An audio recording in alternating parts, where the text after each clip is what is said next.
Chers auditeurs, bienvenue sur Radio Salam dans notre émission spéciale pour le mois sacré du Ramadan. Un moment de réflexion, de spiritualité et de partage. Je suis Afida Chader et dans cette chronique littéraire et poétique « Livres ouverts », je vous invite à vous plonger dans l'univers envoûtant des contes et des écrits inspirants. Je vous invite à découvrir les contes savoureux de Nasreddin Hoxha, ce personnage légendaire de la culture populaire turque, connu pour son esprit vif, sa ruse et sa sagesse subtile. À travers les aventures truculentes et les réflexions pleines d'humour de Nasreddin, nous plongeons dans un univers où la malice se marie à la sagesse, où les situations cocasses cachent des vérités profondes, où la subtilité des mots révèle la finesse de l'esprit humain.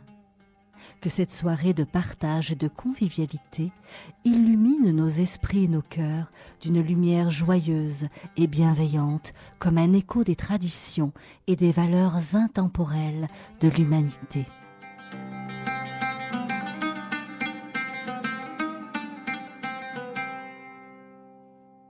Nasreddin et le savant. Nasreddin avait un bac qu'il utilisait pour faire traverser la rivière aux gens. Un jour, son passager était un savant décidé à tester le savoir de Nasreddin et à lui donner une leçon.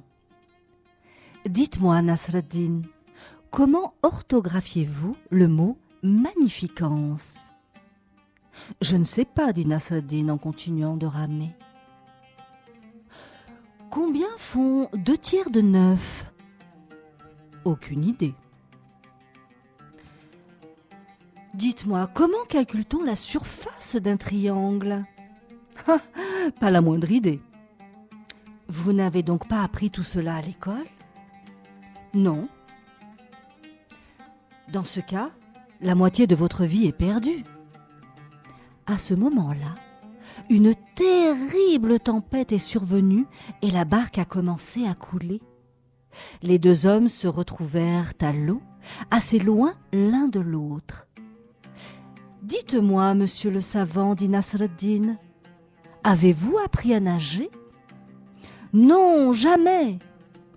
dit le savant qui se débattait pour ne pas se noyer. « Dans ce cas, lui cria Nasreddin, ce n'est pas la moitié, mais c'est votre vie entière qui est perdue. » Le joueur de luth. Quelqu'un demanda un jour à Nasreddin s'il savait jouer du luth. « Oui, répondit Nasreddin. On lui donna un luth et il commença à jouer.